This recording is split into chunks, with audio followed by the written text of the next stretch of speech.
to our Donkeys and Dragons video chat, where we spend about 15 minutes chatting about a specific topic. Our guest today is Albert Gareev, a hands-on consultant with over 20 years of experience in programming, testing, automation, and accessibility. So today, our topic will be accessibility. Albert began his career as a programmer. After immigrating to Canada, he transitioned into the complex role of QA. Over the next decade, he became a recognized expert in automation, covering UI, API, and performance testing. Albert also said that he discovered a calling when he was asked to help with accessibility to responses to some new legislation, and he made that his expertise. So now he is an accessibility remediation lead, a SME and tactical project manager, and helps teams identify and fix accessibility barriers, building an inclusive development practice, and most importantly, shifting mindsets. So welcome, Albert, to our Donkeys and Dragons video chat. I'm Janet Gregory. And I'm Lisa Crispin. Welcome, Thank Albert. Thank you for having me. Yeah, you have such broad and deep knowledge and experience in all aspects of accessibility, plus a lot of other things, but we're focused on accessibility today. We wanted to start with how you face the challenges of accessibility, like when your team is thinking about it, who owns it? How do you get started with it?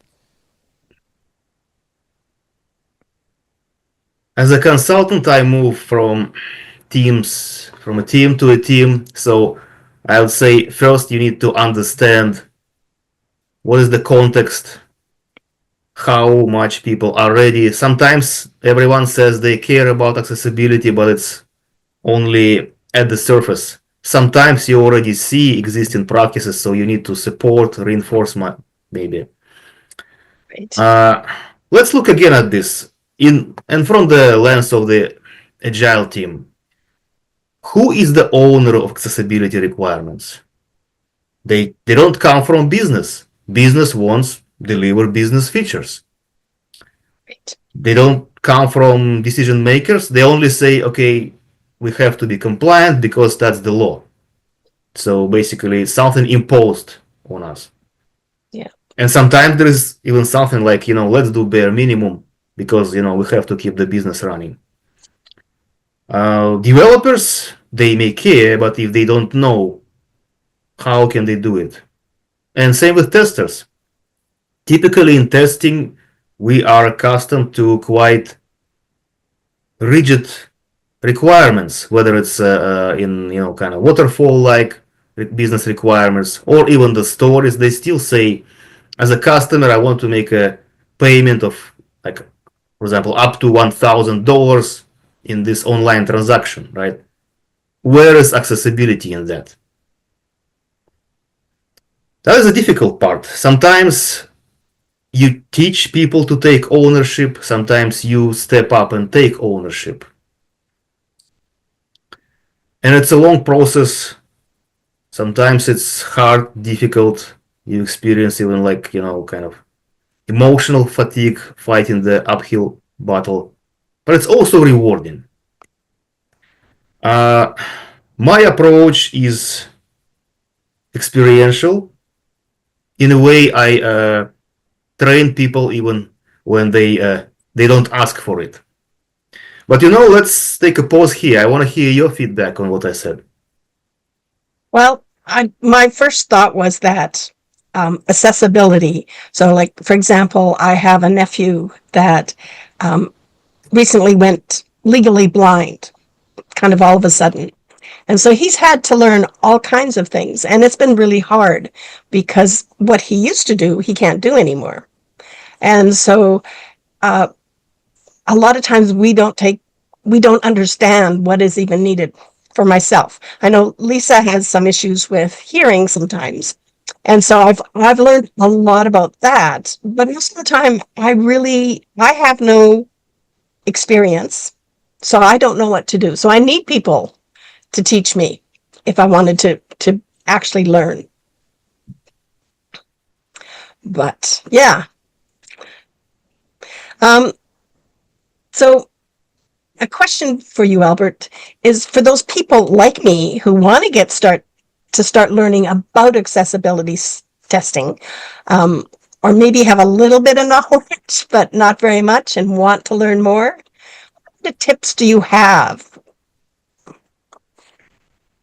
Well, you said the anchor, the most important thing, people, right? So I use certain accessibility helpers for myself, some little aids, so I'm going to use them during presentation.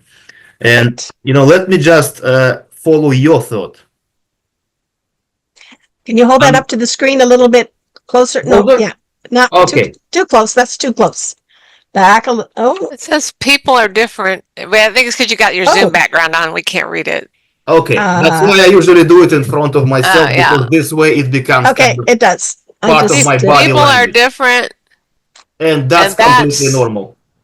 Completely normal. Yeah. Awesome. Yeah.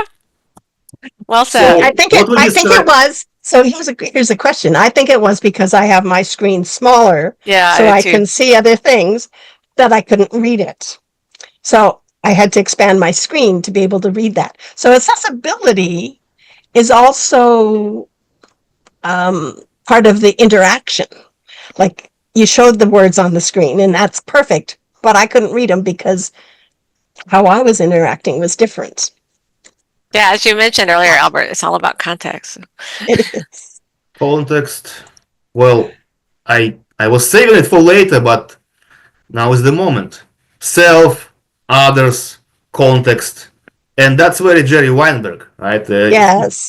That's exactly the key word from one of his books, Becoming a Technical Leader. Congruence. So, understanding that people are different, they interact in different ways, they perceive in different ways, is beginning to understand accessibility. But let me share my path, exactly because people are different. So I will tell how my learning journey went, and maybe someone will follow, someone maybe will use the parts. So I prepared another one, so I hope you can see it. Yes, I can. System key. Knowledge, experience, interactions. Awesome. And it's key EI, but it's almost like key EY. So let's call it a key. I love When that. the challenge came to me in a form as, the legislation is coming, our products must be accessible. Will you take up on that? And I was agile testing practice lead back then, like 12 years ago. I decided to apply systems approach. So in terms of knowledge, right now it's much better than back then. Yes. YouTube, TED Talks, articles, interviews, and LinkedIn. LinkedIn is a very vibrant source for that.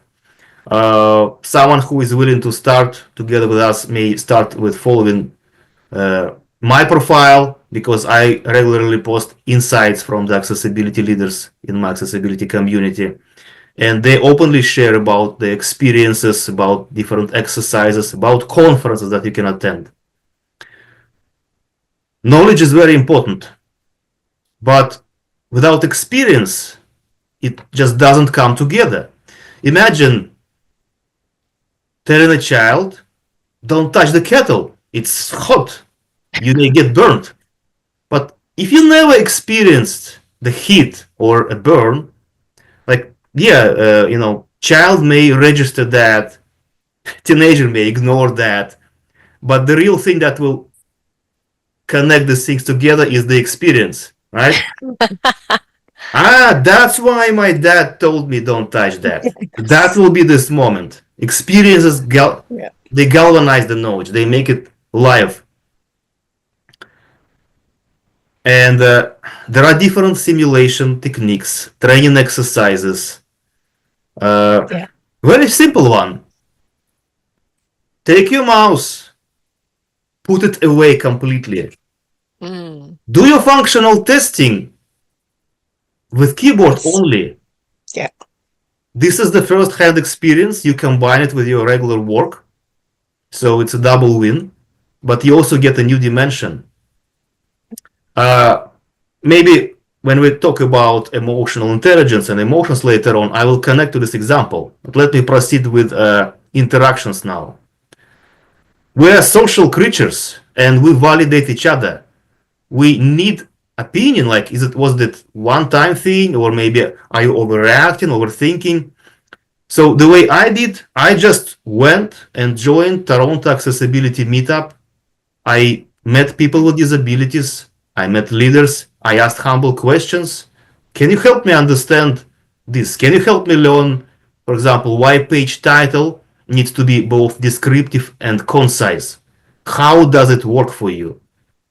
And that was powerful thing. Seeing real people who live with that and who are successful. Still vividly remember one successful business owner, web designer, and when we met in accessible pub here in Toronto, working in Young, I saw her. She was using mobility device, and also she was completely blind. And again, successful business owner, web designer. Mm-hmm. Wow. So when you experience that through other people, that Yes. altogether comes around as a supercharger, as a topic of our today's episode. How accessibility is a supercharger in testing, but beyond that. So again, let me pause here and hear your feedback, because I think you're eager to say something, and let's make it a dialogue.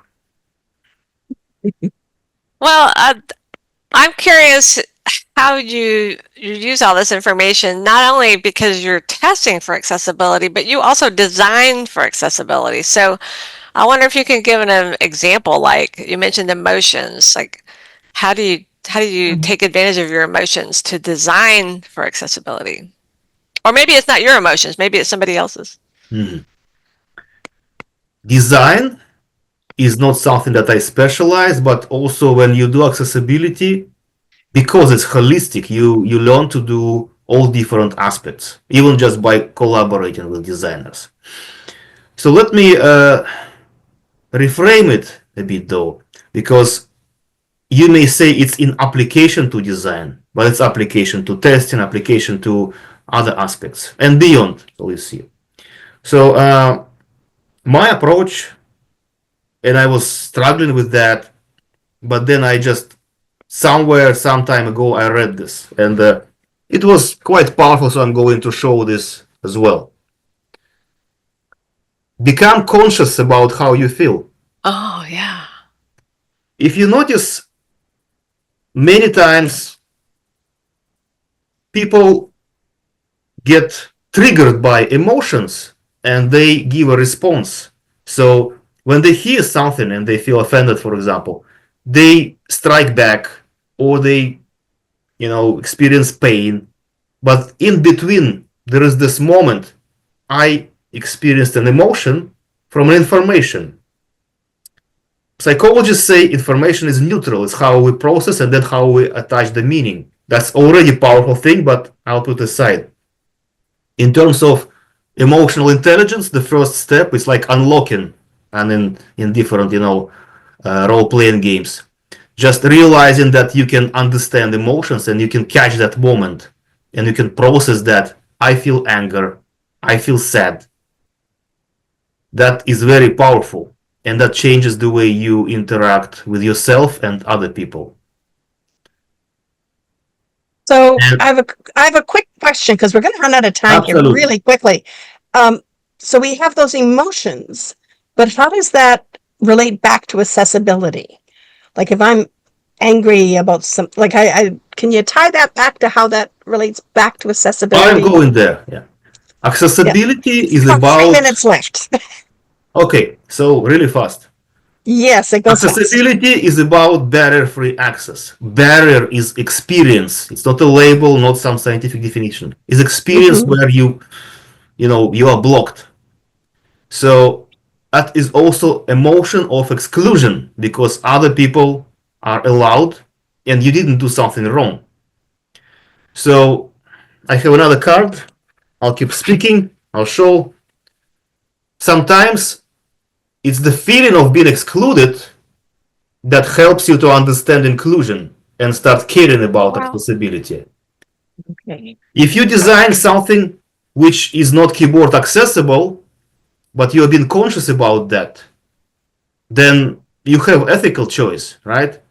Do I consciously exclude people and now I know that how they will feel? Or, I will take at least reasonable effort. And since we're wrapping up, I just want to say this. In this journey, you experience this kind of growth. Your mindset expands. Accessibility is a mindset expansion. You're not just improving software. You are growing yourself. You're helping people around you to grow. And it transforms the teams. And it has, of course, the loop back effect on the quality of software. It becomes accessible, but also much more usable for everyone around. So when you do accessibility, everyone wins. That's for sure. And Albert, we talk a lot about holistic testing and holistic approach. This is another dimension of holistic, is we got to remember the humans and the human aspect of it. I'm so glad that you focus on that because it's so important. And I think often we just get busy and we don't think about it. And with that, we're going to have to wrap up. Our time has gone. The 15 minutes goes so fast. I know we could talk about this for a very long time. So thank you for joining us, Albert. And so here's our contact information. Please subscribe to this channel, as well as our newsletter, which we have new content every month. And check our blog posts as well on agiletestingfellow.com. So please contact us if you have any ideas or thoughts, things you'd like to see on this channel. Take care, and we'll see you next time. Thank you so much, Bye-bye. Albert. It was great. Thank you.